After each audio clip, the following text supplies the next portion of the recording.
అహ్మదాబాద్ విమాన ప్రమాద ఘటన నుంచి తేరుకోకముందే మరో విమానంలో సాంకేతిక లోపం తలెత్తింది. హజ్ యాత్రికులతో జెట్టా నుంచి బయలుదేరిన సౌదీ ఎయిర్లైన్స్ విమానానికి ప్రమాదం తప్పింది.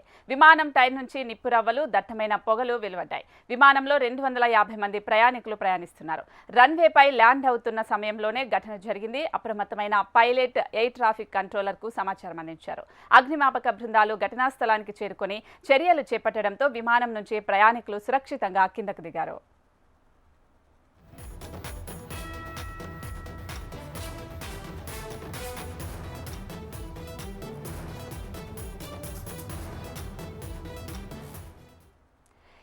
బ్రేకింగ్ న్యూస్ చూస్తున్నాం. అహ్మదాబాద్ విమాన ప్రమాద ఘటన నుంచి తేరుకోకముందే మరో విమానంలో సాంకేతిక లోపం తలెత్తింది. హజ్ యాత్రికులతో జెట్టా నుంచి బయలుదేరిన సౌదీ ఎయిర్లైన్స్ విమానానికి ప్రమాదం తప్పింది. అయితే ఇదే అంశానికి సంబంధించి మా ప్రతినిధి ఆర్కే మరింత సమాచారం అందిస్తారు. ఆర్కే, అంటే అహ్మదాబాద్ విమానం తర్వాత మళ్ళీ కేదార్నాథ్లో కూడా ఒక హెలికాప్టర్ కూలిపోయింది. మళ్ళీ ఇప్పుడు అసలు ఎందుకు ఇలా జరుగుతుందంటారు? ఇక విమానాల్లో ప్రయాణం అంటేనే భయపడే పరిస్థితి ఏర్పడుతుంది. ముఖ్యంగా చూసుకున్నట్టుగా అయితే విమానాలలో సాంకేతిక లోపాల పరంపర కొనసాగుతూనే ఉంది. మరి అహ్మదాబాద్ ఘటన మర్చిపోకముందే మరో విమానం, దీంట్లో కూడా 250 మంది ఉన్నారు. అందరూ కూడా హజ్ యాత్రికులు. జడ్డా నుంచి బయలుదేరి లక్నోకి వస్తుంది. మరి ఈ ల్యాండింగ్ అవుతున్న సమయంలోనే ఇక్కడ దాదాపుగా ఈ ఇంజిన్ నుంచి మంటలు రావటం, అలాగే పొగలు రావడం గమనించారు. గమనించిన వెంటనే ప్రయాణికులను అప్రమత్తం చేశారు. మరి ఏటీసీకి అలర్ట్ చేశారు. మరి దాంతో వెంటనే సిబ్బంది పరిస్థితిని అదుపులోకి తీసుకొచ్చారు. హైడ్రాలిక్ లీక్ వల్ల ఓవర్ హీట్ అయ్యి ఇలా జరిగినట్లు గుర్తించారు. మరి తాజా పరిస్థితిపై director general of civil aviation వెంటనే స్పందించింది. మరి దాని మీద ఇన్వెస్టిగేషన్ చేయబోతుంది. మరి దాంతో పాటు 250 మంది ఉన్నారు.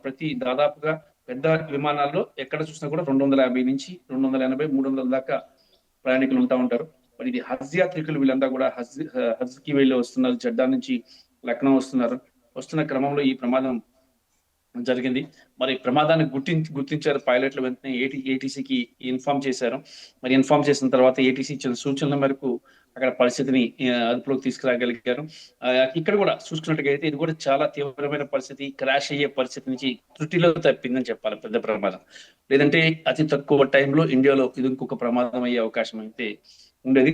మరి వెంటనే ఏటీసీ అంబులెన్స్ లను, అలాగే ఇటు ఫైర్ టెండర్స్ కూడా తీసుకురావడం జరిగింది.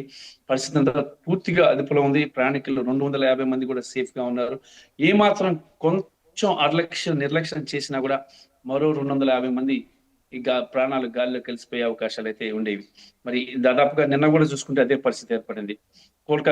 ఢిల్లీలోని గజియాబాద్ సమీపంలోని జవాహర్ ఇంటర్నేషనల్ ఎయిర్పోర్ట్ నుంచి కోల్కతా వెళ్లాల్సిన విమానంలో కూడా టేక్ ఆఫ్ తీసుకుంటుండగా ఇంజిన్ లో ప్రాబ్లం వచ్చింది.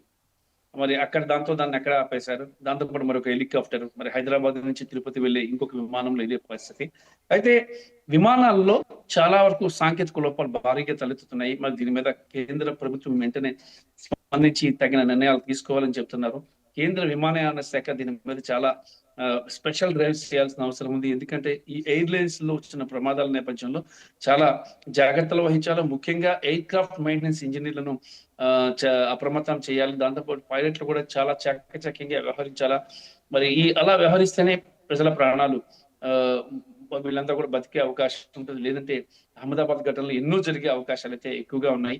అహ్మదాబాద్ ఘటన ఇంకా ప్రజలు ఎవరు కూడా మర్చిపోకముందు ఇలాంటి ఘటన ఈ అహ్మదాబాద్ ఘటన తర్వాత ఇది 4వ ఘటన అని చెప్పొచ్చు. ఎందుకంటే ఉత్తరాఖండ్ లో ఒక హెలికాప్టర్, అలాగే ఢిల్లీలో చూసుకుంటే గజియాబాద్ టు కోల్కతా విమానం, మరొకటి హైదరాబాద్ తిరుపతి విమానం.